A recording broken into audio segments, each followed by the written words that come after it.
I'm Cassidy, one of your Indianapolis Colts cheerleaders, and you're watching the Bleav in Colts podcast. What's going on, everybody? We're back with Bleav in Colts. Thank you, Cassidy, for the new introduction. I'm here with my guy, Gerard Powers, once again. How's it going, Gerard? Man, going good. Going good. Glad to be here. Absolutely. And special guest today, the voice of your Indianapolis Colts, Matt Taylor. Matt, how are you doing this fine morning? I'm doing well. It's good to be with you guys. I said before we started here, I don't have a camera on the phone or the computer that I'm using right now, so just audio today. But it's good to see you, Lawrence, and it's good to see you, Gerard. You, like I said offline before we started, you were one of my favorite guys in the locker room because of stand-up guy, good times, bad times, thoughtful answers. So it's good to be with you guys talking ball. Appreciate it. Appreciate you. Awesome. Well, today we're going to be talking about, obviously, the training camp that's happened these past couple weeks. But before we get into it, I want everybody to remember that BetOnline is the fastest and easiest way to wager on all your favorite sports, contests, events with the first to market odds and lines. Find reviews and news in every league, including Major League Baseball, NFL, NBA, NHL, combat sports, esports, even golf. BetOnline continues to be the top online resource for all your sports information, from live in-game betting, props, and futures. Head to BetOnline today or use your mobile device to join and make your first sports bet. Use our promo code Bleav50, that's BLEAV50, to receive your 50% welcome bonus on your first deposit. BetOnline, where the game starts. Well, Matt, I was there for a few days. My other co-host was there for a few days. It's been a really wild training camp the last 2 weeks. What are some surprises that you have seen so far this year at training camp? Well, so far it's really been non-surprising, and I mean that in a great way, because the last couple of training camps have been full of surprises and off the field distractions, if you will. I mean, obviously playing through a pandemic, that's been difficult, and then last year this time you're talking about bone structures and surgeries on feet and things like that. So it's actually been a very normal, focused on football training camp to this point. We've joked, sort of offline, like the biggest piece of news so far has been, Darius Leonard changing his name or wanting to go by Shaquille Leonard now. I mean, if that's your biggest piece of news, I mean, things are going well, because knock on wood, knock on the hardest surface next to you. I mean, there's been no major injuries to speak of. I know Mike Strawn and Shaq Leonard are still on PUP, but we were, 6-7 practices in, and there's been nothing major. It's been all normal. It's been about the ascension of Matt Ryan and his comfort level in the offense. How is he feeling? And, are the young receivers and the pass catchers, how are they coming along? So it's actually been, non-wild, non-eventful, and it's been a breath of fresh air for people like me that have to make sense of all of these wild stories that make national headlines the last couple of off seasons or the beginning of training camp. So it's been good in a good way, that it's been kind of boring, and I'll take boring all day long. I mean, you talk about how there's not many distractions going on, and one of those reasons why, just being in the locker room and knowing how the Colts culture is, it's always been that way. But you spoke about Matt Ryan a little bit. It's been a big offseason with some good additions that we've added to our team. How have they came and adapted to the culture, or who is stepping out in a leadership role that's making things seem a little bit different compared to what we've been going through in the past? Yeah, I mean, Michael Pittman Jr., he had 1,000 yards last year, and he doubled all of his, big production totals from his rookie season to last year. 1,000-yard guy, had over 80 receptions, more than doubled his touchdown total from 1 to 6 from 20 to 2021. And he just looks way more comfortable. And last year he was good, but it just looks like he's ready for a lot more. And, it's a big body guy. He's deceptive with the ball in his hands. And I think that, those throwing sessions in the spring, and we can't downplay the effects of the spring having on this team. The fact that they got a traditional, normal offseason workout program in this year, is so big, especially when you have a new quarterback for the 5th straight year, and just time on task that this team has had so far that they didn't have last year due to the pandemic and due to injuries at the beginning of training camp. So all of those throwing sessions with Michael Pittman Jr. and Matt Ryan look to really be paying off so far. And you can say that about the rest of the receiving core as well. And, we've talked about it ad nauseum. I'm sure you guys have as well, with, the Colts sort of gambling on this young group of receivers. And, they've taken on the approach that just because they haven't doesn't mean they can't. Now, more things are being thrust on their shoulders. Desmond Patman, Mike Strawn when he gets back healthy. Obviously, Paris Campbell needs to prove that he can stay healthy. It's not a question on whether or not he can play. It's just obviously being available. Ashton Dulin has had some really good catches so far. Alec Pierce looks to be ahead of that rookie curve. So it's all positive right now in camp. It's it's a big puzzle, as you know, Gerard, right? I mean, you're not really going to have the full answer to things until about 3 or 4 weeks into the regular season on whether or not it's, this gamble is going to pay off. But so far, so good. The offense has definitely had their moments against the Colts defense in camp, and that's a really good Colts defense from a personnel standpoint. So it's all positive. And then you throw in the tight ends with Alec Ogletree earning some first team run with Matt Ryan and company, and Jelani Woods making plays. And then I think a big jump from year 1 to year 2 with Kylan Granson. So the young pass catchers look good, but again, it's early. We've only had 2 days in pads, no preseason games, no regular season games. So the jury's still out, but we're starting to have more puzzle pieces to put in the big picture of things. So we talked about, new pieces and also wide receivers. So we could go ahead and look at a pairing that's happened quite a bit this offseason, and that is Stephon Gilmore being kind of one-on-one for the most part that I have noticed with the rookie Alec Pierce. What has that matchup looked like? Yeah, Frank Reich talked about that the other day, and it's not something that the Colts have been too intentional about. It's sort of just kind of happened that way. I mean, JP, you can obviously attest to that. Sometimes, there's 2 or 3 days where it just seems like you're going up against the same guy in terms of scheme or formation. But yeah, I mean, it's a great test. I mean, the more times a rookie like Alec Pierce can go up against a former defensive player of the year, that's a good thing. And, he played against Sauce Gardner in practice every day at Cincinnati. He's taken 4th overall from that great program. And Alec was very candid after practice a few days ago as well, saying there's times where I'm head to head, out on an island with Stephon Gilmore, and he's so savvy. He's been around so long that he knows what I'm doing before I do it.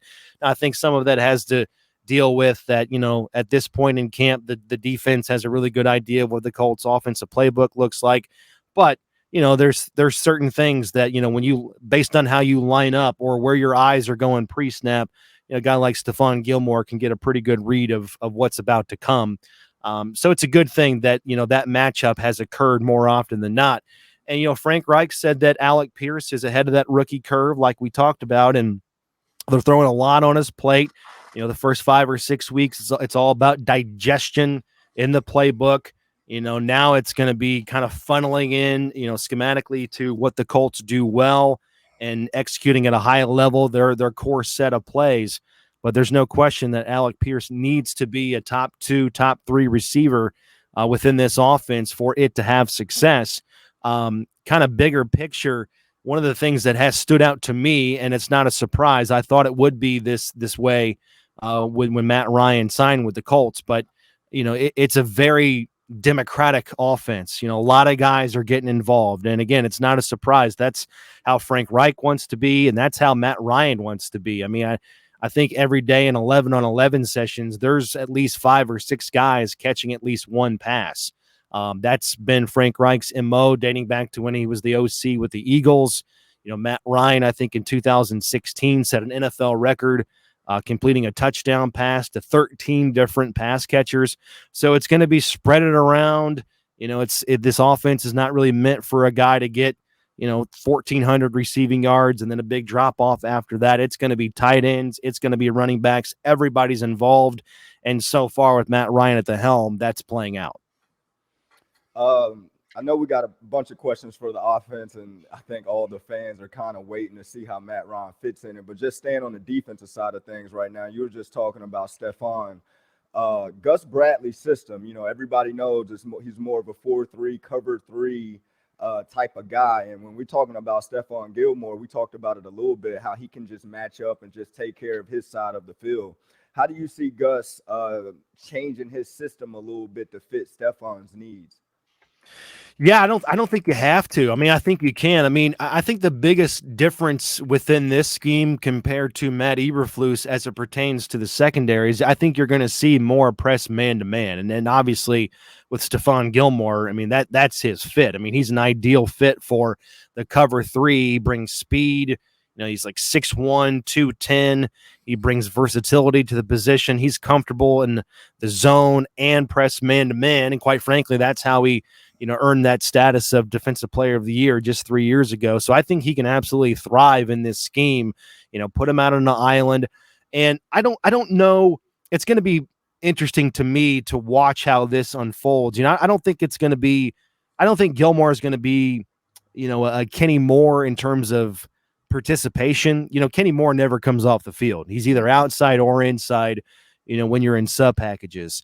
I think at this stage, Gilmore is going to play maybe 70 to 80% of the snaps, but when he's out there, obviously you can still count on him to play at a high level.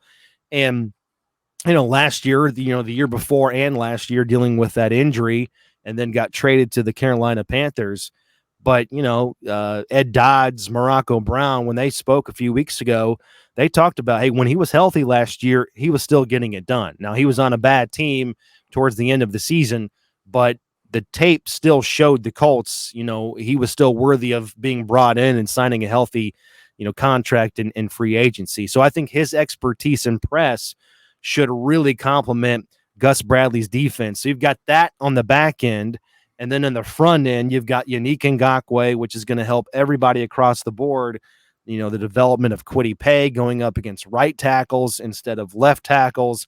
It's going to help DeForest Buckner not see so many double teams in the middle. So I think with the improvement in the pass rush and then improvement in terms of personnel and scheme in the back end, with the corners and safeties, I really think this defense has a chance to make a big jump and finish in the top 10. So you just got done discussing Yannick and, how that's going to improve that defensive line. One of the big questions coming into this offseason was the left tackle, especially after we picked up Matt Ryan. We've got Matt Pryor and we got Bernard Ryman over there. I know that Pryor's getting the majority of the ones, but I'm just curious from your vantage point, how has the development of those two guys been so far? Yeah, with Pryor, it's something that is beneficial to him because he's been, sort of that Joe Wrights or Joe Haig Swiss Army knife, late round draft pick. You're trying to just make a roster, have some staying power, prove your versatility and flexibility. That's how you stay around in the NFL. But now this opportunity, is really good for him because now he can focus on playing one position. The Colts need him to focus on playing one position, and they made him a priority really early on in free agency. They brought him back in March, and they said, hey, we're going to bring you back for a year, but we want you to focus your body on playing left tackle, your footwork on playing left tackle. And so he kind of joked in the offseason, hey, the more you can do in the league, the less you get paid. And so he's really excited about, playing exclusively at left tackle. He looks sleeker. He looks slender. And I know he doesn't have a lot of experience playing left tackle in the NFL. In fact, he only has 2 career starts at that position, but he doesn't look like a fish out of water at all. He's holding his own when you go up against Yannick Ngakoue, whether that's in one-on-one drills or in team drills. He really looks like a left tackle now. And I think so far, so good. It's a very viable option. The Colts are asking a lot of him, but I think it's going to help tremendously, when you're on the left side of that line with a guy like Quentin Nelson, a generational guard can kind of help you and, stabilize that side of the offensive line. And I also think schematically with Matt Ryan, I think it's going to be a lot like, Phillip Rivers in 2020, or like how Tom Brady and the Patriots operated things towards the tail end of his tenure there in New England.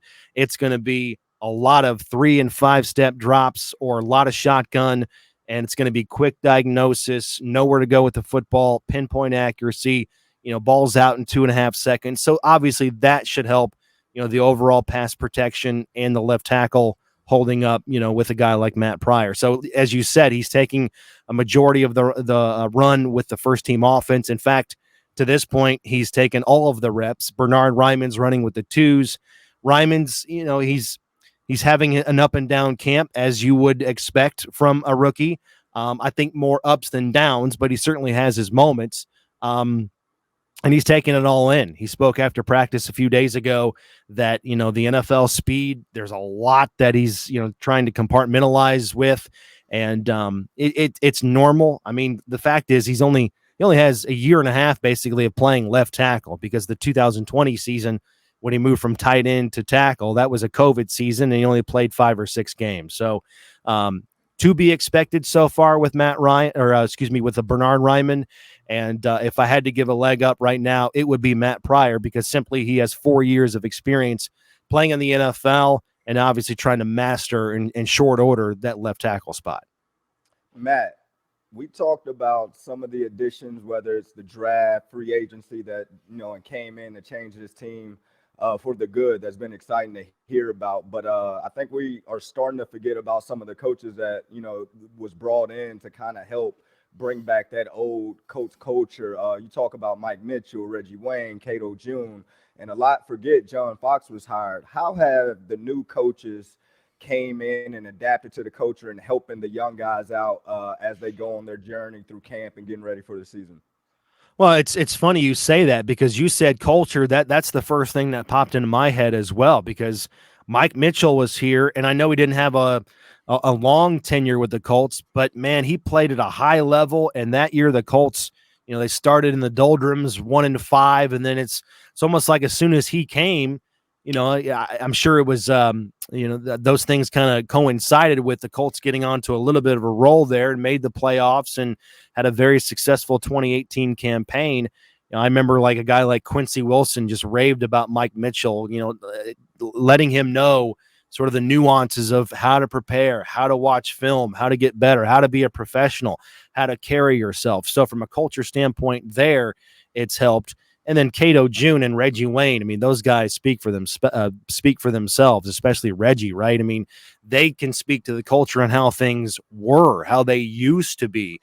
The standard of winning 12 games every year, winning the AFC South, hosting playoff games. They can speak to that. I mean, you were a teammate of Reggie, so I mean, he just exudes, professionalism and playing at a high standard and holding guys accountable, whether that was teammates back in the day or now, players that he's coaching. So it's really fun to watch how those guys specifically are rubbing off on the team. And then, with Gus Bradley coming in, he's brought his guys, and I think that's good. The defensive staff doesn't have to acclimate to Gus Bradley. They don't have to learn the scheme, because they have, master's degree in the scheme, because Ron Miles and Richard Smith, they've basically been, with Gus every step of the way, whether that's with the Chargers, Raiders, and now here with the Colts. And also, too, Unique Ngakwe's been with Gus a ton, and then Brandon Faison, who's in line to be that third corner when the Colts go sub packages. He's got a master's degree in the defense as well with Gus Bradley. I think it's 56 games all with Gus. So we joked, it's like in Gus we trust with a lot of these players and the staff members too. So you can see that the foundation was put in on defense in the spring, and now they're putting in more complex things and aspects of the defense. They're getting a little bit more nuanced. And again, I just that time on task in May and June was so beneficial for this team with a new defense that they just didn't have, back in 2020 and 2021 because of the ongoing pandemic surrounding things. So I'm going to take a moment real quick before we continue. I want to say that if you're listening to this on an audio podcast somewhere, that's awesome. Thank you so much. But make sure you go check out the Lawrence Owen YouTube channel and find this video, because those of you that are watching right now, as you see, I have some signature shirts here. I've got 2 of them that I got signed by a bunch of guys on last Saturday's practice, including Frank Reich, Ryan Kelly, we got Jelani Woods, we got Bobby Okereke, and then of course our guy Matt Taylor signed them both as well. I will be giving both of these shirts out to those of you watching this right now on the YouTube channel.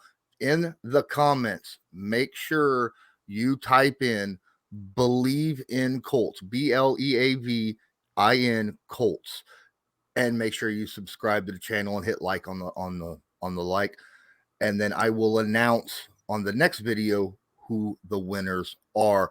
Speaking of Matt Taylor, let's talk about, you discussed Brandon Facyson. How's he been so far this camp? Yeah, like I said, he's in the running to be the third corner, kind of like that de facto, starter, because so many defenses play sub packages, 65, 70% nowadays.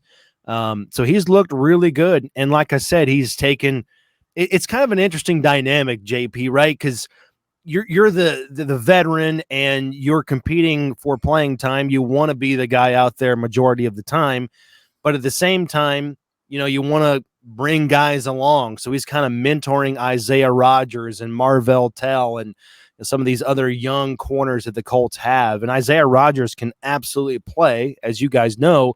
But it's Rodgers asking Facyson for, subtle nuances and, things of advice within this defense that he's picked up over the course of time in 4 years playing with Gus Bradley. So that's been fun to watch. But Brandon Facyon's making plays, but it's also fun to see the offense, take advantage of the defense at times. There was a pump and go the other day from Matt Ryan and Michael Pittman Jr., and Brandon Facyson was the victim of that. So just because he understands the defense, at a very high level, doesn't mean he can't get better. And that's been on full display here in camp. It's fun to watch how the yin and the yang of the offense and defense is playing out. And I think starting next week, we're going to get into the dog days of training camp leading into that first preseason game. So it's going to be good to have the game kind of break up the monotony of camp. And then, of course, the next week after that, you're going to have those joint practices with Detroit before that second preseason game when the Lions come into town. But Brandon Facyson, by and large, has looked really good, and you can see why, Gus Bradley prioritized him and convinced the Colts to bring him in free agency, just along with Unique Ngakoue, players that he had good familiarity with and think can assimilate in this defense in a short amount of time. I'm out of questions for you, Matt, man. I appreciate your time. Yeah, I'm out of questions. Yeah. I got one question. We're gonna take a nice little U-turn, and we're gonna talk about you, Matt. This is my least favorite subject, by the way. You changed over not too long ago to being the voice of the Colts when you're talking about, making the call, in-game calls, stuff like that, going out at practices and making announcements and things of that nature. How has that changed your life? What's that done for you since you started this new position? Yeah, I mean, it's changed my life in every way, to be honest with you. And not to get overly dramatic, but I was that 10-year-old kid that knew what I wanted to do at a young age. And so for me to be able to, sort of live out a dream and live out a passion, but to be able to do it in the market in which I grew up in and do it for a team that I, followed starting as a 8 or 9-year-old in the Jim Harbaugh days and that captain comeback run in 1995. Like it's not lost on me, this unbelievable opportunity that I have. And I certainly take it very seriously. I try to do right by the position every day. For home games at Lucas Oil Stadium, I mean, I have a 12-minute drive from my driveway to, my seat up in the press box in the radio booth. Wow. And so there's definitely a lot of pinch me moments, before usually it hits me around the national anthem. I sort of have to remind myself as I look out, into a packed Lucas Oil Stadium, not a seat open and people all the way up to the top in the rafters. I mean, I look out and say, like, holy crap, like, what am I about to do? How lucky am I that I'm about to, broadcast an NFL game to hundreds of thousands of people? How many people would love to do what I'm doing? And at the end of the day, like, I just get to talk about football. And so if I think I'm having a bad day, I just get to remind myself, like, you're not working for a living. You don't have a real job. There's a lot of people out there that would love to just talk about football and research these players and do play-by-play. And so, yeah, it's certainly not lost on me, the magnitude of the position, how fun it is, how much I enjoy it. And those 20 games, you throw in the preseason games as well, those 20 opportunities to do play-by-play in the NFL, man, it's the coolest job in the world. And I'm so thankful and so blessed that I get to do it. All right, that's going to come to the end of this episode of Bleav in Colts. Thank you, Matt, for coming on. We very much appreciate it. Real quick, let everybody know where they can find you on the social media that you have available. Yeah, you got it. On Twitter at Maytay Colts. That's Maytay Colts on Twitter.